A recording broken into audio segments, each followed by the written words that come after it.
Hello students, this is class 8 and now we are going to start our new chapter which is taken from biology, okay, and the name is cell structure and functions. Students, in the previous video we already discussed about the cells and organisms, what is organisms. So इसमें cell वो होता है जिससे मिलकर हमारी body जो है वो बनी हुई है. यहाँ पर एक लेट्स बिगिनिंग करके आप लोगों को बिगिन करके एक पैराग्राफ दिया गया है जहाँ पर ये बताया गया है कि ऐसा एज्यूम किया जाता है कि जो यूनिसेलुलर्स है वो यहाँ पर फर्स्ट फॉर्म मतलब कि जो अर्थ में जो सबसे पहले जो लाइफ जो रिलाई हुई थी वो कौन सी थी, यूनिसेलुलर्स की थी. ओके, यूनिसेलुलर वो सेल्स होते हैं जो जिसकी जो बॉडी होती है वो एक ही सेल से मिलकर बनी होती है, जैसे कि अमोबिया, ओके, पैरामीशिया, ये इस टाइप के ऑर्गेनिजम्स हैं जो एक ही सेल से मिलके बने होते हैं. स्टूडेंट्स, मैं आप लोगों को पहले बता दूं कि जो सेल होते हैं ना उसे दो पार्ट में डिवाइड किया होता है. सेल क्या होते हैं? ये सेल वो होते हैं जिससे मिलकर हमारी जो ह्यूमन बॉडीज़ है वो बनी हुई है. अगर मैं आपको इस पिक्चर में शो करूँ तो देखिए ये सेल है, ठीक है, सिंगल सेल है जिससे मिलके हमारी बॉडी बनी है. जब ये बहुत सारे सेल एक साथ में मिल जाते हैं तो वो इस तरीके का टिश्यू फॉर्म कर लेते हैं, ठीक है. इन टिश्यूओं से मिलकर हमारी एक जो ऑर्गन है वो बना हुआ है और इनकम्प्लीटली ऑर्गन से मिलकर हमारी जो ह्यूमन बॉडी है वो बनी हुई है. ओके, तो इसे ही हम लोग यहाँ पे क्या करने वाले हैं, डिस्कस करने वाले हैं. अब मैं आपको बता रही थी कि जो सेल होते हैं वो कितने टाइप के होते हैं. Students, it have two types of cells. First is unicellular और सेकंड इज मल्टीसेलुलर. तो यूनिसेलुलर जो सेल है ना वो ऐसे सेल होते हैं जिसमें एक सिंगल सेल होता है, ठीक है, जो सिंगल सेल से मिलकर जो ऑर्गन बना होता है. जैसे आप लोग ने ऑक्टोपस देखा है ना, तो इसके जो फंक्शन है वो पूरा मतलब कि जो एक ही सेल है वो करता है, जबकि जो ह्यूमंस होते हैं एंड जो अदर ऑर्गेनिजम्स होते हैं वो मल्टी सेलुलर होते हैं जिसमें एक या एक से ज़्यादा दो या दो से ज़्यादा क्या होते हैं, सेल से मिलकर उनकी जो बॉडी स्ट्रक्चर है वो बनी हुई होती है. डन. तो होप आप लोग इस चीज़ को समझ गए होंगे. अब हम लोग चलते हैं आगे. तो यहाँ पर यही चीज़ बताया गया है बेटा कि जो ह्यूमंस मतलब कि जो अर्थ में जो रिलाई करती थी सबसे पहले जो ऑर्गेनिजम्स जो एग्जिस्ट हुए वो कैसे थे, यूनिसेलुलर्स थे, प्रोकैरियोट्स थे. ओके, जो यूनिसेलुलर सिर्फ जो एक सेल से मिलकर बने हुए थे. डन. तो you have to read this para. I am moving ahead. यहाँ पर आप लोगों को एक चार्ट दिया गया है जिसमें बताया गया है बिलो और the image is showing levels of organisation in an organisms, arrange them from the basic unit and write the number in the provide space. तो देखिए बेटा यहाँ पे क्या दिया गया है, हमको एक स्पेस बता दिया गया है. जैसे सबसे पहले क्या चीज़ बनी है, तो सबसे पहले सेल बना, फिर सेल से टिश्यू बना, देन टिश्यू से यहाँ पे स्टमक बना, देन फिर हमारा स्टमक से मिलके हमारा पूरा डाइजेस्टिव सिस्टम बना और फिर इस तरीके से पूरे ऑर्गन्स मिलके एक ह्यूमन जो है वो बना है.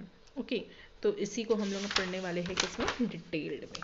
सो come to the next lot. यहाँ पर एक दिया गया है स्टूडेंट्स, देखिए लिमो. लिमो क्या है, एक जेलीफिश है, इसके बारे में बताया गया है. So Limo is an invisible creature came from hypothetical planet melt to earth milled to earth. Its main objective was to deeply examine the life on earth. During his examination he found out that all the living things are made up of one common thing, cell.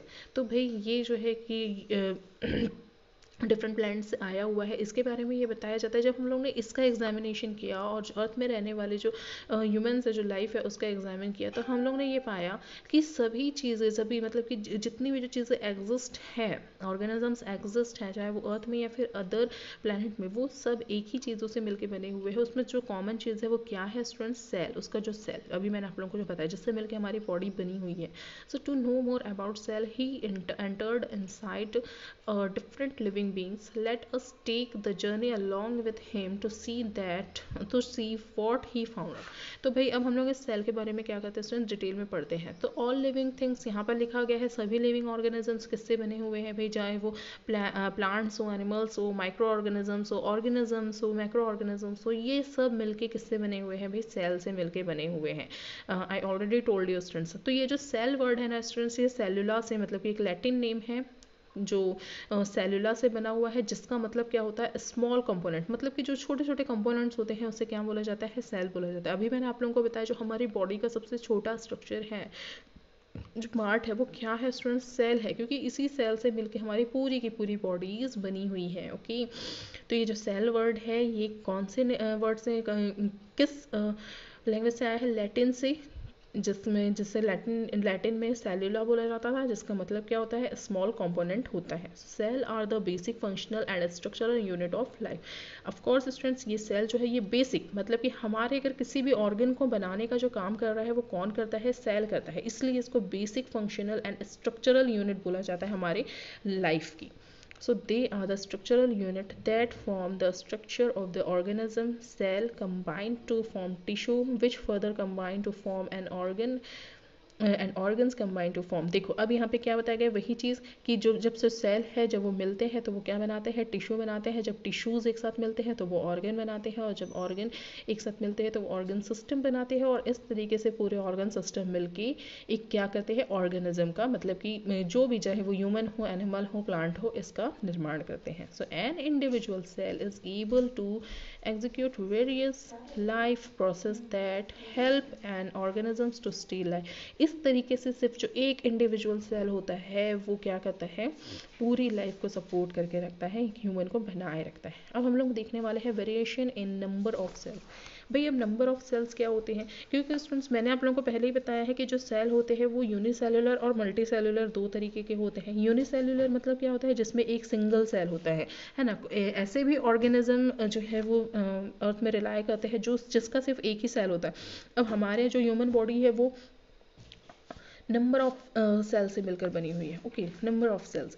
तो यहाँ पर हम लोग हमारे जो अलग अलग sales है वो अलग अलग टिश्यूज़ बनाते हैं, अलग अलग टिश्यूज़ अलग अलग ऑर्गन बनाते हैं। तो इस तरीके से कुछ जो ऑर्गेनिजम्स होते हैं वो यूनिसेलुलर भी होते हैं, मतलब कि जो सिर्फ एक ही सेल से मिलकर बने हुए हैं और उनका पूरा जो फंक्शन है वो उसी सेल्स के अंदर में होता है, चाहे उनका डाइजेस्टिव हो, चाहे उनका ईटिंग हो, चाहे उनका स्लीपिंग हो, ईच एंड एवरीथिंग वो जो सेल है वो एक ही सेल उनका वर्क करेगा। तो यहाँ पर कुछ क्वेश्चंस आपको दिए गए हैं स्टूडेंट्स।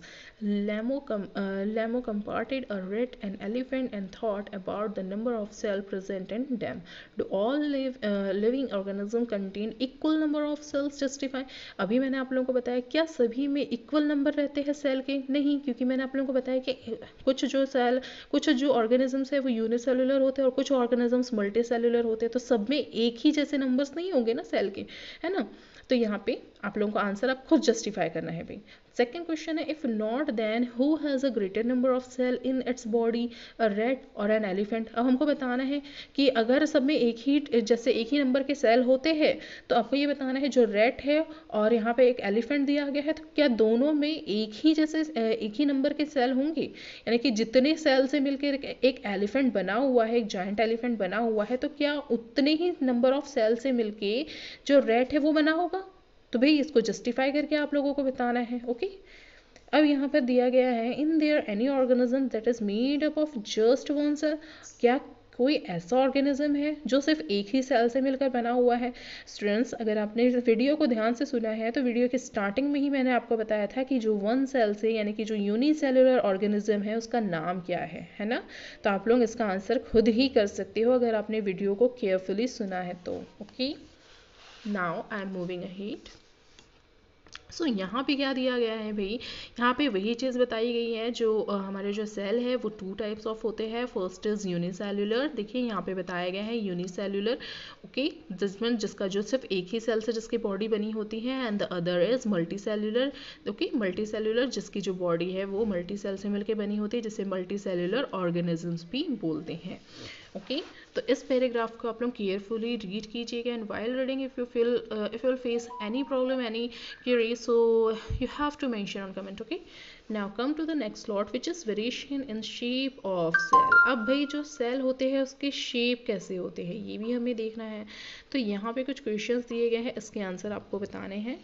मैं आगे बढ़ रही हूँ यहाँ से। So body of an organisms is made of different cell. Of course हमारी जो बॉडी है उसके जितने भी जो ऑर्गेनिजम्स है वो डिफरेंट सेल से बने। जैसे मैं अगर बात करूँ मेरी फिंगर की या आप लोगों के फिंगर की या ह्यूमंस के फिंगर्स की, तो ये फिंगर्स में जो सेल यूज़ हुए हैं, अब हमारे डाइजेस्टिव में, हमारे स्टमक में अलग सेल यूज़ हुए हैं। तो हमारी जो बॉडी है ना स्टूडेंट्स वो डिफरेंट टाइप ऑफ सेल से मिलकर बनी हुई है और वो उस टाइप के फंक्शन को परफॉर्म करती है ना। सो इसलिए उनका जो शेप है, जो साइज़ है, वो भी डिफरेंट होता है. So they show variation in shape such as spherical egg cell of many organism. इसलिए हमारी जो बॉडी के जो अलग अलग जो ऑर्गेनिजम्स है उसकी जो शेप्स है वो भी अलग अलग है. कुछ स्पेरिकल है, कुछ स्पेंटल है, कुछ एलोंगेटेड है ना, और कुछ हो जाता है हमारे ओवल है, जैसे रेड ब्लड सेल हो गया. और इस तरीके से अलग अलग सेल, मतलब कि अगर और सेल जो है उसके साइज अलग अलग होंगे तो हमारी जो बॉडी का जो ऑर्गेनिजम्स है, जो टिश्यू बनेंगे, वो भी अलग साइज के बनेंगे, डिफरेंट साइज के बनेंगे. तो इस तरीके से वो डिफरेंट साइज परफॉर्म करते हैं. Okay, some cells such as amoeba and white blood cells, WBC. Students, what is the full form of WBC? This is white blood cell. Okay, so have the ability to change their shape. तो इस तरीके से कुछ जो unicellular होते हैं उसमें उनके शेप को चेंज करने की भी एबिलिटी होती है. यहाँ पे कुछ इन्फॉर्मेशन दी गई है, so you have read this information. Okay, ये आप लोगों के नॉलेज के लिए ही है ये इन्फॉर्मेशन. नाउ यहाँ पे दिया गया है variation in size of cell, कि जो हमारे जो सेल है उसके साइज किस तरीके के होते हैं. सो इससे रिलेटेड आपको आंसर्स यहाँ पे देने हैं, क्योंकि ये मैंने आपको ऑलरेडी समझा चुकी हूँ. ओके, यहाँ पे दिया गया है most cell in an organisms are microscopic in size, hence can not be seen by naked eyes.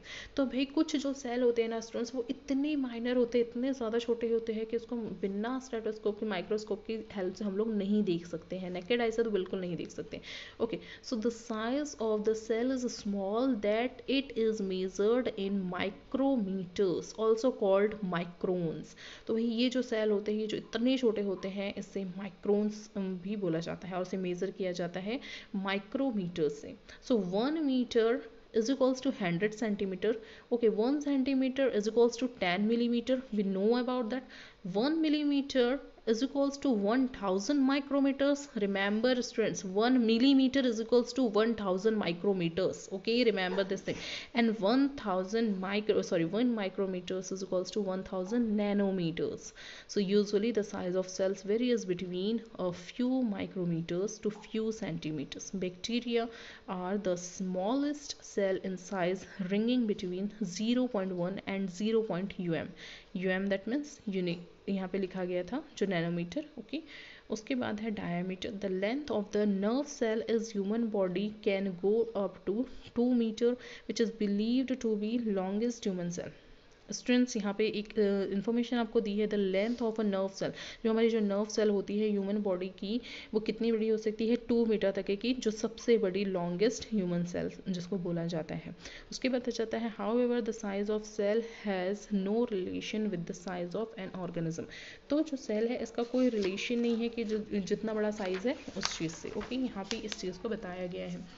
Next यहाँ पे आ जाता है डिस्कवरी ऑफ सेल. भाई जो ये सेल है, हमारी जो ह्यूमन बॉडी है, वो किस तरीके से सेल से मिलके बनी है. जो सेल है किस तरीके से वो टिश्यूज़ बन जाते हैं, तो इसके बारे में हमको जो इन्फॉर्मेशन है वो किसने दिया था, रॉबर्ट हुक ने. तो यहाँ पर students, this is the case study and this is just for you.